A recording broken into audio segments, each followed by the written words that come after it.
Hello दोस्तों। सोचिए कल इंडिया कह दे कि हमें आर्मी की जरूरत नहीं। आपका रिएक्शन क्या होगा?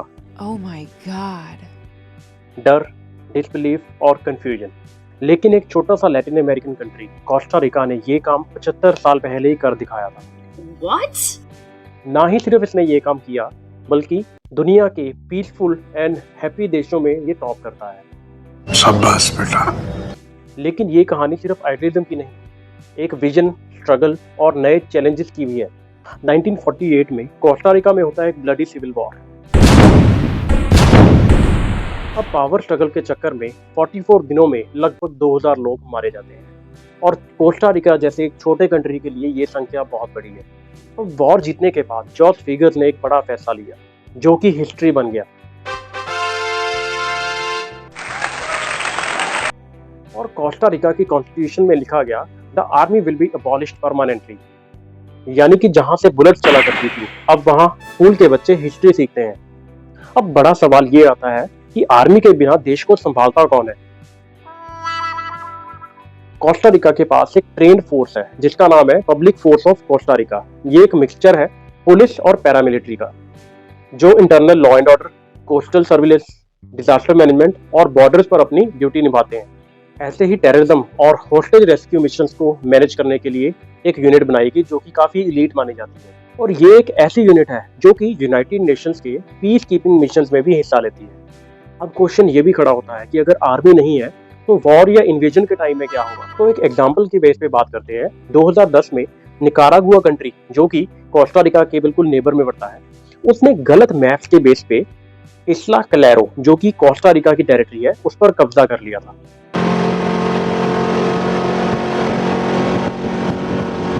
अब इस सिचुएशन में कोस्टा रिका तुरंत रिएक्ट करती है, बट कैसे? डिप्लोमेसी से।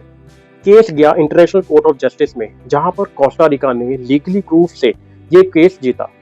2015 में इंटरनेशनल कोर्ट ऑफ जस्टिस ने निकारागुआ को ऑर्डर किया उस लैंड को वेकेट करने के लिए। International Court of The Hague has also recognized Costa Rica's sovereignty over a 2.5 square kilometer disputed territory known as Isla Calero on the border with Nicaragua. यानी कि एक एक इंच जमीन का मिला, बट बिना एक भी गोली चलाए। अब आर्मी एबॉलिश करने का सबसे बड़ा बेनिफिट हुआ क्या? पैसा बचा। जो आर्मी का बजट था उसको इन्वेस्ट किया गया एजुकेशन, हेल्थ और एनवायरमेंटल कंजर्वेशन पे। Costa Rica is a global leader in environmental conservation. It's the only tropical country in the world to have reversed deforestation. Forests now cover close to 60% of the country, up from 40% in 1987. आज Costa Rica का literacy rate 97% से भी ज़्यादा है। और अगर health care की बात करें तो कोस्टा रिका का health care Latin American countries में से बेस्ट सिस्टम्स में गिना जाता है। और एनवायरनमेंट का क्या? कोस्टा रिका दुनिया के टॉप 5 इको फ्रेंडली कंट्रीज में आता है। ये देश 99% रिन्यूएबल एनर्जी यूज करता है और मोस्टली हाइड्रो और विंड से आती है। Tourism, specially eco tourism, economy का मेजर इंजन है। लेकिन क्या कोस्टा रिका में सब कुछ परफेक्ट है? अप्रैल 2025 के टीको टाइम्स रिपोर्ट के अनुसार कोस्टा रिका में क्राइम रेट तेजी से बढ़ रहा है। गैंग रिलेटेड होमिसाइड्स इतनी ज्यादा बढ़ गई हैं कि ऑटोप्सीज डिले हो रही हैं ड्यू टू ओवरबर्डन्ड फोरेंसिक यूनिट्स। एक टूरिस्ट की डेथ ने इंटरनेशनल हेडलाइंस बनाई और जिसके कारण कोस्टा रिका में बुकिंग भी कैंसिल होने लगी। टूरिज्म इंडस्ट्री, जो कि कोस्टा रिका की जीडीपी का 8 से 10% हिस्सा है, वो अब खतरे में है। अब लोगों का मानना ये है कि गवर्नमेंट सिर्फ पॉलिटिकल गिमिक्स में बिजी है और रियल सेफ्टी मेजर्स की कोई बात नहीं हो रही। अब इस चीज में कोई शक नहीं है कि कोस्टा रिका वर्ल्ड पे डिपेंडेंट है पीस के लिए, specially United Nations, Organization of American States और बायलैटरल ट्रीटीज। ये देश बिलीव करता है कि अगर हर कंट्री पीस चाहे तो मिलिट्री की जरूरत नहीं।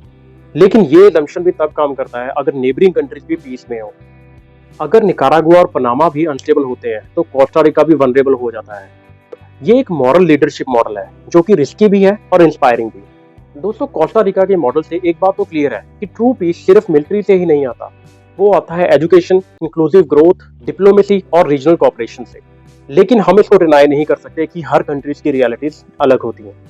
इंडिया जैसा मल्टी बॉर्डर और कॉम्प्लेक्स जियोपॉलिटिक्स वाला स्टेट शायद ये मॉडल पूरा कॉपी नहीं कर सकता, लेकिन कोस्टा रिका हमें ये जरूर सिखाता है, peace is not just the absence of war but the presence of justice, development and mutual trust.